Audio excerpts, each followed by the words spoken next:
حامدا ومصليا أما بعد قال الله عز وجل محمد رسول الله صدق الله العظيم. حضرات علماء کرام، مسلک اہل سنت والجماعت احناف دیوبند سے تعلق رکھنے والے غیور مسلمانوں،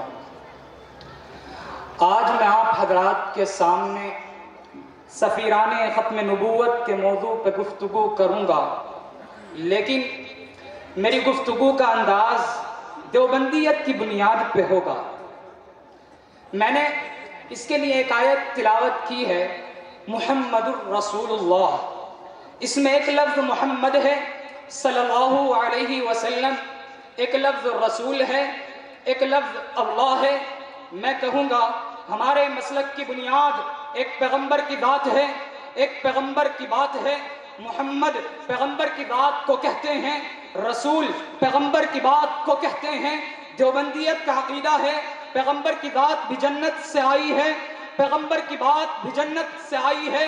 دیوبندیت کا عقیدہ ہے پیغمبر کی ذات بھی معصوم ہے، پیغمبر کی بات بھی معصوم ہے۔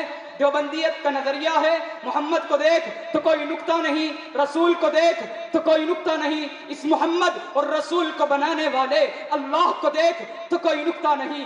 خدا نے پیغمبر کی ذات کو بھی بلا عیب بنایا، خدا نے پیغمبر کی بات کو بھی بلا عیب بنایا۔ پیغمبر کی ذات کو بھی قیامت تک زندہ رہنا ہے، پیغمبر کی بات کو بھی قیامت تک زندہ رہنا ہے۔ پیغمبر کی ذات میں بھی قیامت تک کوئی تغیر نہیں آتا، پیغمبر کی بات میں بھی قیامت تک کوئی تغیر نہیں آتا۔ دیوبندیت کا عقیدہ ہے پورے دین کو سمیٹ دیا جائے، محمد الرسول اللہ میں پورا دین آتا ہے۔ اس میں محمد کی ذات بھی ہے، اس میں محمد کی بات بھی ہے۔ دنیا میں جتنے بھی حملے ہوئے، کوئی حملہ پیغمبر کی بات پہ ہوا، کوئی حملہ پیغمبر کی بات پہ ہوا۔ دیوبندیت نے پیغمبر کی ذات اور بات کا دفاع کیا۔ میں قادیانیت کے حوالے سے یہ کہنے لگا ہوں، مرزا غلام احمد قادیانی نے نبوت کا دعویٰ کر کے اس نے پیغمبر کی ذات پہ بھی حملہ کیا، اس نے پیغمبر کی بات پہ بھی حملہ کیا۔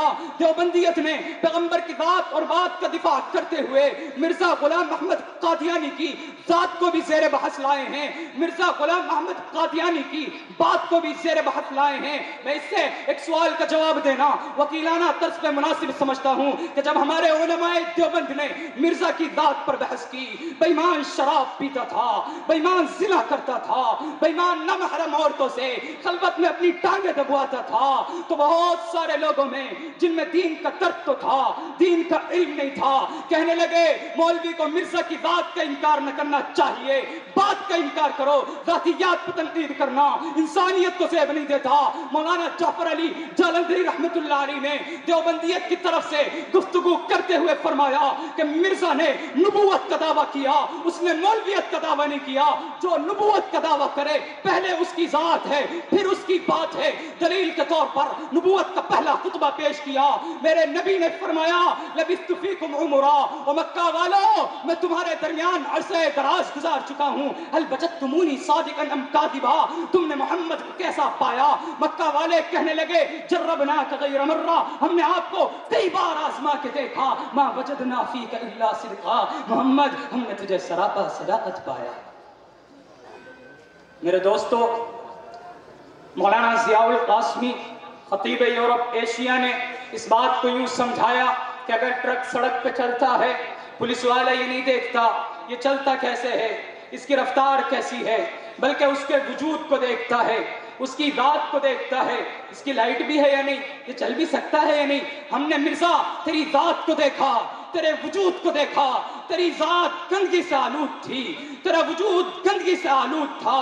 جب کوئی ٹرک جس میں لائٹ نہ ہو اس ٹرک کو سڑک پر چلنے کے قابل نہیں سمجھا جاتا۔ مرزا تجھے ہم کیسے نبوت کے راستے پر چلا سکتے تھے؟ تو میں بات کر رہا تھا ایک ذات نبوت ہے، ایک بات نبوت ہے۔ دیوبندیت نے پیغمبر کی ذات کا بھی دفاع کیا، دیوبندیت نے پیغمبر کی بات کا بھی دفاع کیا۔ دیوبندیت نے جب جب پیغمبر کی ذات پہ حملہ ہوا لڑائی لڑی ہے، جب جب پیغمبر کی بات پہ حملہ ہوا دیوبندیت نے پیغمبر کی بات کی بھی جنگ کی ہے۔ میں دیوبند کے کس کس سرتاج کا نام لوں، بانی دارالعلوم دیوبند حضرت مولانا قاسم النانوتوی کو دیکھ لے، شیخ العرب والعجم حضرت مولانا حسین احمد مدنی کو دیکھ لے، محدث عظیم حضرت علامہ انور شاہ کشمیری کو دیکھ لے، میں کہتا ہوں تو نیچے اور چلتا، میں کہتا مولانا منظور چنیوٹی کو دیکھ لے، یہ سارے علماء وہ تھے جو پیغمبر کی بات کا بھی دفاع کرتے تھے، جو پیغمبر کی بات کا بھی دفاع کرتے تھے۔ اللہ ہمیں بھی اپنے اکابر کے نقش قدم پر چلتے ہوئے پیغمبر کی بات اور بات کا دفاع کرنے کی توفیق نصیب فرمائے، آمین۔ وآخر دعوانا ان الحمدللہ رب العالمین۔ تشریف لائیں گے مصاحب نمبر 40۔